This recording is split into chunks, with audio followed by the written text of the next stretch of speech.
Hello there, Thando Book Club lovers. We are so happy to have you join us as we talk to African female authors about their books and the stories behind them. As is our custom, we always begin every episode with a quote from a famous African that we believe captures the spirit and message of the author we'll be interviewing. Today's quote is from Ongari Maathai, and it states, "In the course of history, there comes a time when humanity is called to shift to a new level of consciousness, to reach a higher moral ground. A time when we have to shed our fear and give hope to each other.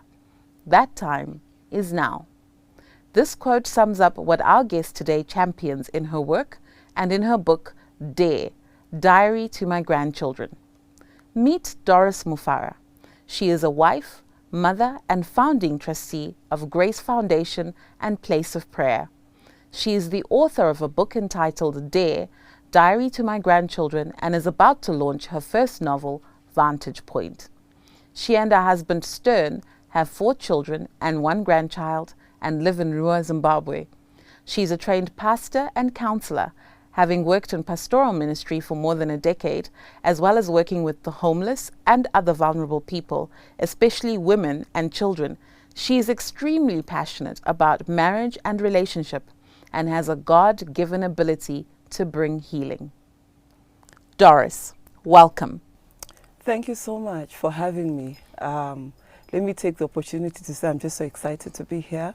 I think this is a wonderful space, and I think I speak on behalf of many writers in Zimbabwe that we really, really need this space. So thank you, 3K TV, thank you everybody. I believe writing is part of the creative industries, just like music. It's a very powerful tool, to bring healing to the soul. Amazing. And you're definitely in the work of healing and all the other work that you do. So how did you start writing? A long time ago, actually, when I was a little child, I just loved writing stories. I think I've got a very busy mind. I imagine a lot, I see things, and initially I didn't realize that it was a gift. I didn't tie it up to authorship. Which is what I'm now seriously doing. So I would have these ideas. So even when we talk about my first publication, it was just this urge to say, looking at my background, I need to leave a record for posterity. My children, my grandchildren, my great-grandchildren need to know where we're coming from, what we're able to achieve, so that they can then build on that. So my grandchild coming along was a huge inspiration. Suddenly I realized, wow, I don't have time, to keep thinking about it. I now have to put pen to paper, or rather get onto the computer and type away and let the thoughts flow, the ideas come together, and put it out there. Definitely. Well, G.R.A.C.E is definitely a wonderful treat that came out of that process.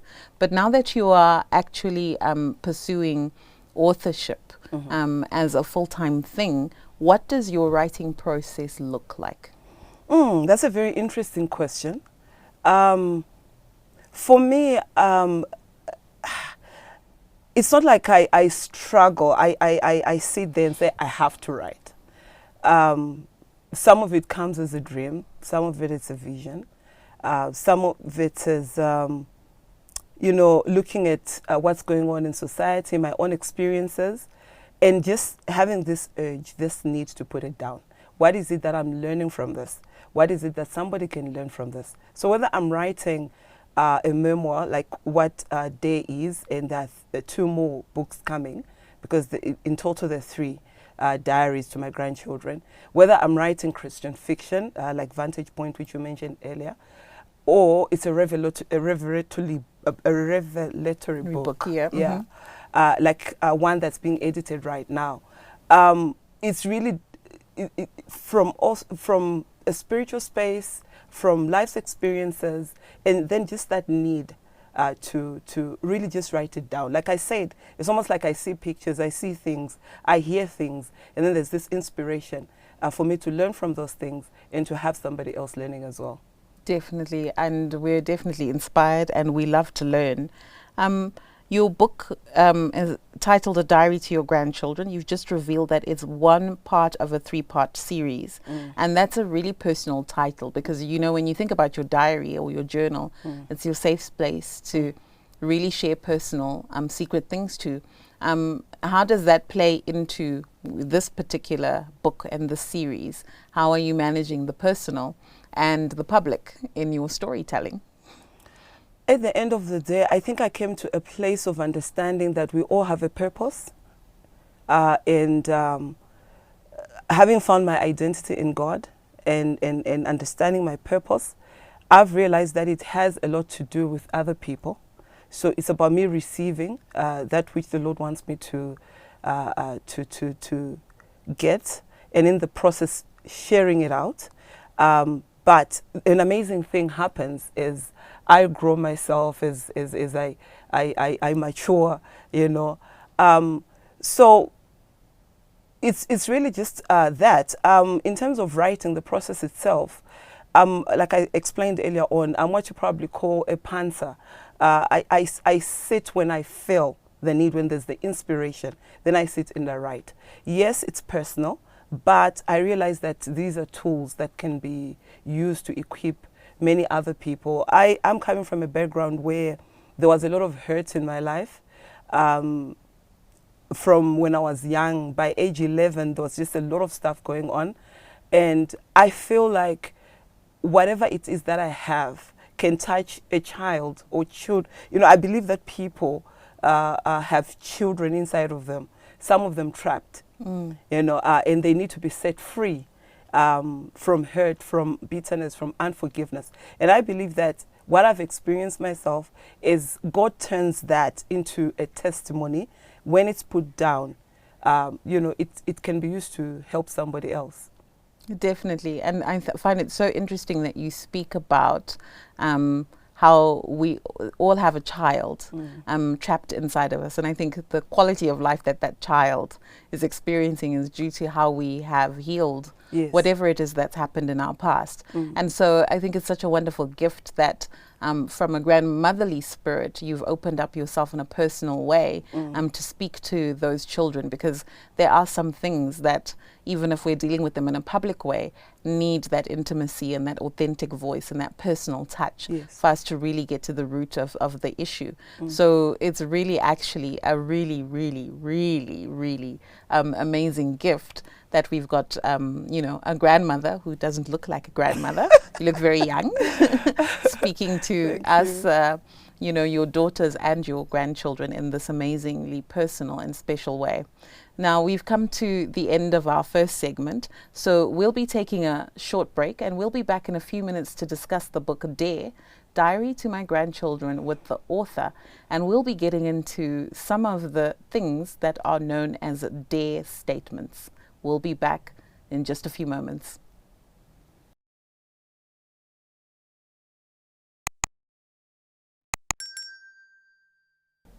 You're watching the Thando Book Club, and we are interviewing Doris Mufara, talking Dare, a Diary to My Grandchildren. In this segment, we'll be getting into the book, and we're very excited to learn more about these things called dare statements.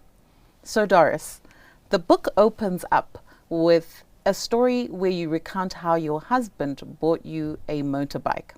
What is a woman who, although you look very young, but are a grandmother in your 50s and a pastor, doing with a motorbike as a gift?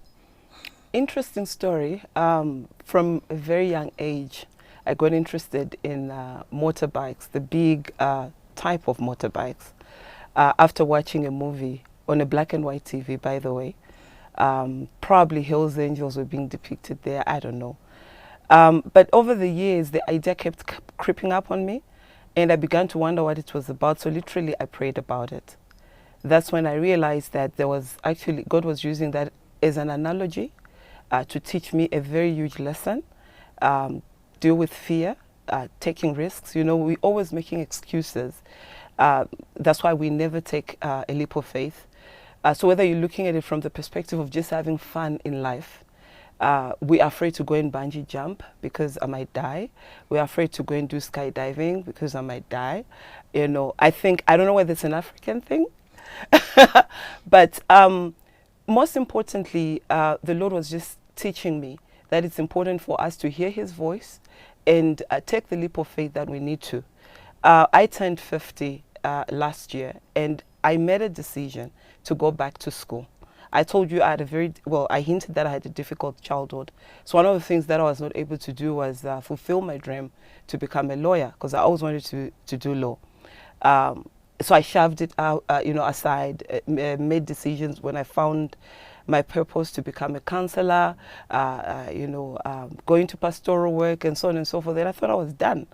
But last year, the question came, can't I still go back to school at age 50? So I enrolled and I went back to university. And by the way, I'm doing well despite my fears that maybe I'm not as sharp as I was. So I'm just trying to say that the motorbike thing was really something God was using to teach me that we should not place limitations on ourselves. How to break out of stagnation, retrogression is really about daring to understand the dreams that God has given us. And once we understand them, get up, because you have to believe. And once you believe, just get up and do it. Definitely. I think it's very, very encouraging, and especially encouraging for people who might feel like it's too late. Yes. Like I'm too old. Yes. What business have I doing that? What business have I learning to even ride a motorbike or going back to school? Yeah. But people are doing amazing things and learning new things. I mean, up to the age of 70 and 80. Yeah. So we really should lead our lives to the full. So yes. I really love the dare part of that challenge. Yeah. In your book, you've got these things that you call dare statements. Some of them go like, I dare you to dream crazy, I dare you to dream big, I dare you to have one significant dream, and they're all throughout the book. What's your favorite dare statement or your series of favorite dare statements? Yeah, I was thinking about that a while back. So in the chapter, dare to... there's quite a number, but you must dare to set a standard for your life, for instance. One of the things that I talk about is dare to be yourself. Don't try to be somebody else. And I think there's a lot happening right now, especially with with the young ones, because I want to believe even our generations fell to that temptation of living the life that we watch on TV. Learning value systems from the different sources, from the wrong people, when God has given us the people and the tools that we should learn from. So people end up with fake personas and deprive others. Remember, I say that when you have purpose, it has to do with others. So when you don't live your life, you are depriving somebody of who you are and how they might benefit from you, from the person that you are, from the richness that is in you, that God has put inside of you, the gifting, the talents, and all of that. So that's one of my favorites. I'm trying to think of another one. Under dare to be good, one of the statements I love is there's a difference rather between trying and doing. You must do what you are capacitated to do. I could try and lift up a 50 kg bag of cement. I will not go anywhere with it. But if I decide to move it, to do it, I'll come up with a strategy. I'll look for tools to enable me, to help me to move that 50 kg to where it should go. So there's a difference there. So I think those are my two favorites, really. I think they're at the top. Dare to dream crazy. Because look around. Any good thing, any beautiful thing started off as a crazy idea. I think anyone, even listening to this, will know and understand that they've said some things to people and people have told them it's not possible. Be crazy. Just act like you're crazy and dare to dream crazy. Do it.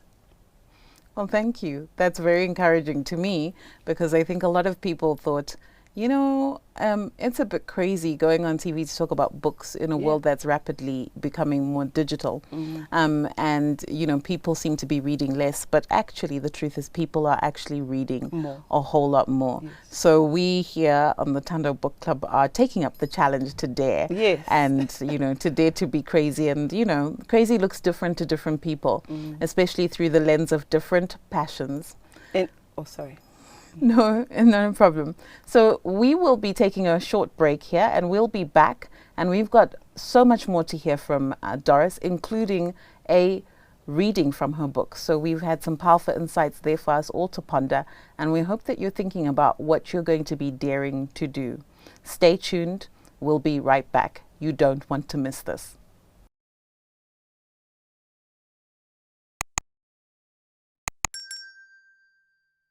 You're watching the Thando Book Club and we're interviewing Doris Mufara. You're just in time to get some good advice on writing and we can't wait to jump into the conversation. So Doris, why should young people read books? There are a lot of benefits to reading. Reading is better than watching movies day long. For me, I'm an avid reader, and what reading did to me, it opened up different worlds, if not realms. So I lived, even when times were difficult, I lived a very exciting life through the lenses of writers. I got a lot of ideas. I got a lot of wisdom. I got a lot of understanding. And I think reading also just helps your brain expand. So young people really, really need to take to reading, especially when you look at the challenges we have in our societies. The other day I was just thinking about it and saying a lot of our developments, residential developments, in recent years haven't taken into consideration recreation for young people. But we have a lot of books out there. And considering the digital world, a lot is on the internet, e-books and all of that. Some of them very free. So young people, instead of spending time idle and ending up in situations that are undesirable, including drug abuse and so on, would rather get addicted to reading, because it's in that even ideas will come from. And when I'm talking about reading, I'm talking about reading anything and everything constructive. Read your newspapers, read your magazines, read the books, read everything, be it books on business, be it novels. That's how I read. I read everything. And from when I was in grade 3, grade 4, that's how I read. And I guess that's why even when I write, I can write different genres. You know, people are surprised that I'm writing a novel, but I'm also doing faith-based books and so on and so forth. But I'm just saying that reading helps you grow. And it's better to do it, especially when you're young, because the formative years of your life are very important. Definitely. I do believe that reading gives us a foundational sort of platform for all other learning.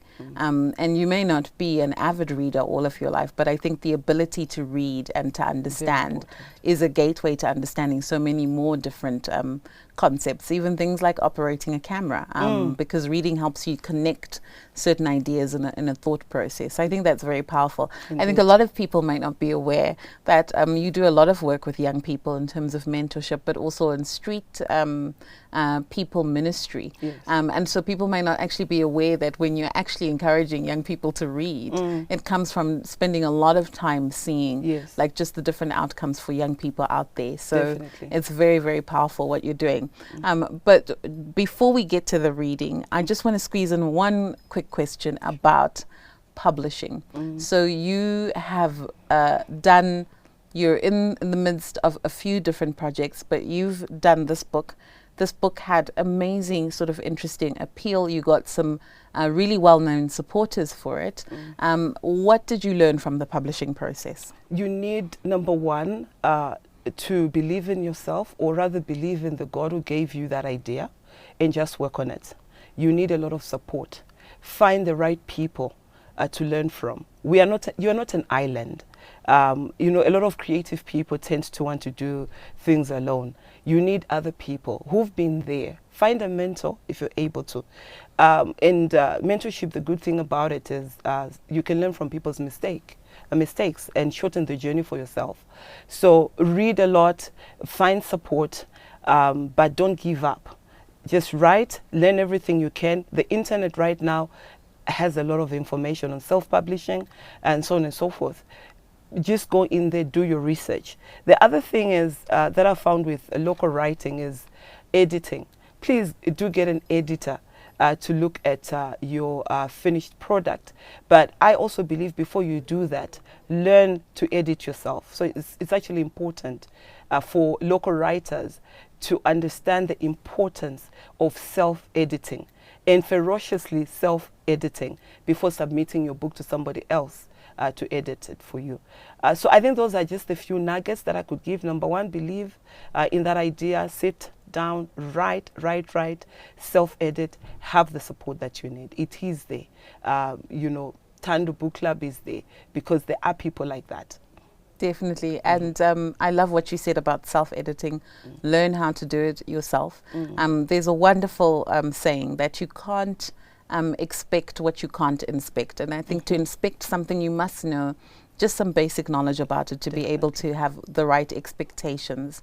And as you said, there are wonderful communities for support for writers and to learn editing and to learn self-publishing both on the internet and even locally. Yes. So that is really good news to hear. And for anyone who's watching, I think that that will be really encouraging for them to dare to dream to write their book. Sure.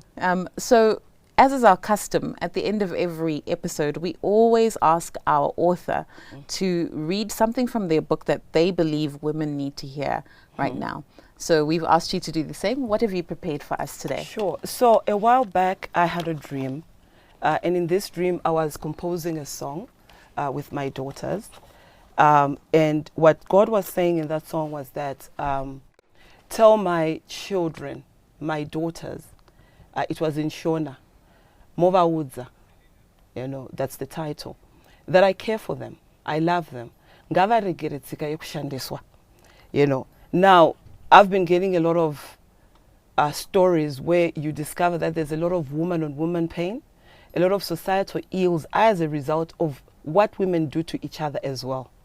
You know, so I would like to read this for any woman listening, any young woman, older woman, just to encourage them, for them to know that God does love them. He cares about them. This was in the dream, but this, as I said, is, you know, we wrote it a while back, but I think it ties in together. So let me just read it quickly. I'll start in the middle of the chapter, chapter 10.